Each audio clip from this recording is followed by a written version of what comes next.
Hi అండి, welcome back to our channel. అందరూ ఎలా ఉన్నారు? నేనైతే చాలా బాగున్నాను. మీరందరూ కూడా ఆరోగ్యంగా ఆనందంగా ఉండాలని మనస్ఫూర్తిగా కోరుకుంటున్నాను. వినాయక చవితి హైదరాబాద్ లోనే చేసుకున్నామని చెప్పాను కదండి. అక్కడ నుంచి వచ్చాక హెల్త్ బాగాలేదు, అందుకనే ఈ వీడియో కాస్త లేట్ అయింది. మేము అక్కడ వినాయక చవితి ఎలా సెలబ్రేట్ చేసుకున్నామనేది ఈ వీడియోలో షేర్ చేస్తున్నాను. నచ్చితే గనక తప్పకుండా లైక్ చేయండి. వెంటనే వినాయక చవితి ముందు రోజే వచ్చేద్దామని అనుకుని వెళ్ళామండి, 2 days కోసమే. ఇంకా వాళ్ళు అన్నారు, ఇంకా 2 days కదా ఉండండి, మేము కూడా వచ్చేస్తాము వినాయక చవితి వరకు అందరం కలిసి సెలబ్రేట్ చేసుకుందామని. అందుకనే ఇంకా మా సురేష్ వాళ్ళ ఇంటి నుంచి వినాయక చవితి ముందు రోజు జగదీష్ వాళ్ళ ఇంటికి వచ్చామన్నమాట. నేను సుస్మిత వచ్చాము. అప్పటికే వినాయక చవితి ముందు రోజు నుంచే ఫుల్గా వర్షం స్టార్ట్ అయింది, ఎక్కడికి వెళ్ళటానికి కూడా లేదు. ఇగోండి మా హసీనా వచ్చింది, హాయ్ ఫ్రెండ్స్ అంటుంది. వాళ్ళ ఇంటికి నేను ఇదే రావటం అండి. ఇది వాళ్ళ ఇంటి హాల్ కంటే ముందు ఒక చిన్న రూమ్ ఉంటుంది, అదనమాట. ఇదంతా ప్లే ఏరియా కింద పెట్టేశారు. తను చపాతీ స్టవ్ మీద పెట్టానని చెప్పి కిచెన్లోకి వెళ్ళింది. ఇగో చూడండి, దేశం చక్కగా బుద్ధిగా కూర్చొని చపాతీ పిండి తింటున్నాడు. తర్వాత అయితే ముందే వాళ్ళ బాబాయ్ పిన్నితో పాటు వచ్చాడండి, వాళ్ళ తమ్ముడితో ఆడుకుంటున్నాడు. చూడండి, ఈ దేశం మొన్నటి వరకు ఈ ఉయ్యాల్లోనే పడుకునేవాడు, ఇప్పుడు పడుకోవట్లేదని ఈ విధంగా వాడుతున్నాడు అనమాట. దాన్ని ఎంత పైకి ఊపినా సరే అస్సలు భయపడ్డండి. ఇక్కడ చూడండి, అన్నదమ్ముల అనుబంధం.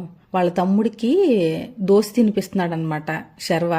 ఇంకా ఆ రోజు వెళ్ళింట్లోనే ఉన్నామండి. ఇంకా ఉదయాన్నే లేచి తనేమో మొత్తం అంతా క్లీన్ చేసేసింది. నేను ముగ్గు పెట్టాను. ఈ పూల దండలు అవన్నీ ముందు రోజే గుచ్చాము. వినాయకుడు బొమ్మ, పళ్ళు, తమలపాకులు అవన్నీ జగదీష్ ఉదయాన్నే వెళ్ళి తీసుకొచ్చాడు. అప్పుడు కూడా ఫుల్ వర్షం వస్తుందండి, అస్సలు కొంచెం కూడా గ్యాప్ ఇవ్వట్లేదు. వీళ్ళ ఫ్రిడ్జ్ చూసారా, వీళ్ళు ఎక్కడికి వెళ్ళినా సరే అక్కడ నుంచి మ్యాగ్నెట్స్ తీసుకొచ్చి ఈ ఫ్రిడ్జ్కి పెట్టేస్తారనమాట. ఎన్నున్నాయో ఎవరన్నా వెళ్ళినా తీసుకొచ్చి ఇస్తారంట. ఇదిగోండి డిష్ వాషర్, ఇది బాస్ట్ డిష్ వాషర్ అండి, చాలా బాగా పనిచేస్తుంది. గిన్నెలు అయితే ఎంత హాట్ వాటర్తో క్లీన్ చేస్తుందంటే చాలా క్లీన్గా ఉంటున్నాయి. ఇదిగోండి, ఇది మా దేశంది ప్లే ఏరియా అనమాట, గ్యారేజ్ కూడా. తన వాహనాలన్నీ ఇక్కడే ఉన్నాయి చూసారా, అన్నీ ఇక్కడ నుంచి తీసుకొస్తాడు హాల్లోకి, ఒకటొకటి తీసుకొచ్చి ఆడతాడనమాట. ఇవన్నీ కూడా నీట్గా సర్దేసింది తను, అయినా సరే మళ్ళీ తీసుకొచ్చి పెట్టేస్తాడు అనుకోండి. ఇంటి ముందు మొక్కల్ని మా హసీనా బాగా మెయింటైన్ చేస్తుంది. ఇటువైపు కాసేపు ఎండ వస్తుంది అనుకుంటా. ఈ జేడ్ ప్లాంట్, మారేడు మొక్క, ఇంకా వామాకు మొక్క, తులసిమ్మ అన్నీ కూడా పెట్టుకుంది. వర్షం చూసారా ఎలా వస్తుందో, ఒక 5 minutes గ్యాప్ ఇస్తుంది, తర్వాత మళ్ళీ వెంటనే వచ్చేస్తుంది. మేమిద్దరము ప్రసాదాలు ప్రిపేర్ చేసే పనిలో ఉన్నాము. మా వారేమో పాళీకి పసుపు కుంకుమ బొట్లు పెట్టిచ్చేస్తే పాళీ కడుతున్నారు. మా వారైతే పాళీ చాలా బాగా కడతారు. వీళ్ళకి దేవుడి గదిలో ఫోటోలు పెట్టుకుని పూజ చేసుకోవటానికి పక్కన సెపరేట్గా ఇచ్చారు. మళ్ళీ ఇలాంటి బేస్ కూడా ఇచ్చారనమాట. ఇదైతే చాలా బాగుంది. వరలక్ష్మి వ్రతం కానీ వినాయక చవితికి కానీ ఇలా పెట్టేసుకుని సెట్ చేసుకుని చేసుకోవటానికి. అంతలోపు వినాయకుడు కూడా వచ్చేసాడు, గరిక అదంతా తీసుకొచ్చాడనమాట జగదీష్. చూడండి హసీనా ఎంత చక్కగా అరేంజ్ చేసిందో. ఒక బౌల్లో కాయిన్స్ వేసేసి చుట్టూ కాయిన్స్ స్టిక్ చేసింది. ఇంకా దీనికి ఒక ప్లేట్ తీసుకుని దాని చుట్టూ గరికి పెట్టేసి చుట్టూ పువ్వులతో అలంకరించింది. మధ్యలో వినాయకుడిని పెట్టేటప్పుడు ముందు బియ్యం వేసి, తర్వాత పసుపు కుంకుమ వేసి, తర్వాత ఆ వినాయకుడి ప్రతిమ అనేది పెట్టింది. ఇంకింతలో జగదీష్ కూడా వచ్చాడు. తనకి ఈరోజు వర్కింగ్ డే, కానీ మధ్యలో కాసేపు టైం తీసుకుని వచ్చి ఇవంతా డెకరేషన్ చేస్తున్నాడు అనమాట. వాళ్ళ మావయ్య పాళీ కడుతుంటే మధ్యలో మా బుజ్జి గణపయ్య చూడండి పంచి కట్టుకుని చక్కగా రెడీ అయ్యి, మీరైనా చేసేది నేను కూడా డెకరేట్ చేస్తానని చెప్పి వచ్చాడు. వాటర్ తాగాడు కదా, పొలమారిందంట. చూడండి తల మీద ఎలా కొట్టుకుంటున్నాడు, వాళ్ళ నాన్న కూడా కొట్టమంటున్నాడు అనమాట. ఇప్పటి పిల్లలకి అసలు ఏమీ చెప్పే పని లేదండి.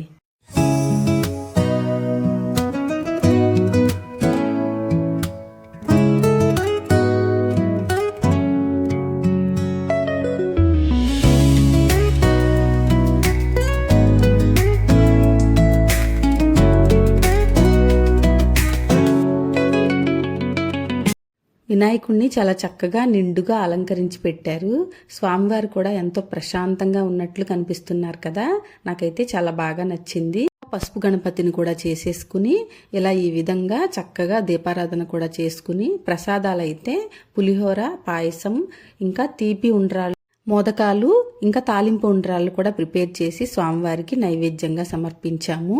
చాలా బాగుంది కదా, దీపాల వెలుగులో అయితే ఎంతో ప్రశాంతంగా చాలా బాగుందన్నమాట. ఇదంతా అయిపోయిన తర్వాత నేను మా వారు కూడా కొబ్బరికాయ కొట్టి హారతి ఇచ్చేసాము. ఈ సంవత్సరం అంతా కూడా ఏ విఘ్నాలు లేకుండా అందరూ కూడా ఆయురారోగ్యాలతో చక్కగా ఆనందంగా ఉండాలని మనస్ఫూర్తిగా కోరుకున్నాను.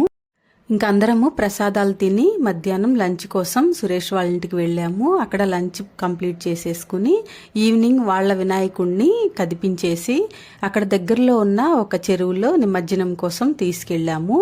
ఇక్కడ మండపాల్లో స్వామివారిని అపార్ట్మెంట్లో కానీ బయట కానీ నిలబెట్టేది ఈవినింగ్ టైమ్స్ అంటండి. ఇటు విజయవాడ వైపు అయితే మాత్రం ఉదయాన్నే స్వామివారిని నిలబెట్టి పూజలన్నీ కూడా కంప్లీట్ అయిపోతాయి. ఇలా ఈవినింగ్ టైమ్స్లో చేస్తారని ఇదే ఫస్ట్ టైం వింటున్నాను నేను. ఇదైతే వాళ్ళ అపార్ట్మెంట్లో స్వామివారిని నిలబెట్టడం కోసం ఏర్పాట్లు చేస్తున్నారు.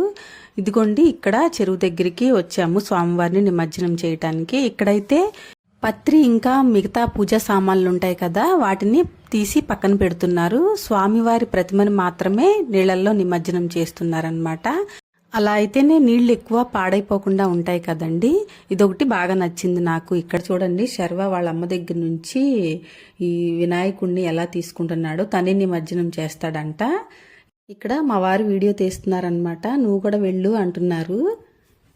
నాకెందుకో వాటర్లోకి వెళ్ళాలంటే అంత ఇంట్రెస్ట్ ఉండదండి, అందుకని ఇంకా దూరం నుంచి చూస్తున్నాను. చూడండి, వాళ్ళు తీసుకుని అలాగా నిమజ్జనం చేస్తున్నారు. వాటర్లో కొంచెం లోపలికి వెళ్ళి అమ్మవారిని నిమజ్జనం చేసిన తర్వాత దగ్గరలోనే మాంగళ్య షాపింగ్ మాల్ ఉంటే నేను సుస్మిత అక్కడికి వెళ్ళామన్నమాట. ఈ సంవత్సరం మా వినాయక చవితి అయితే ఇలా జరిగింది.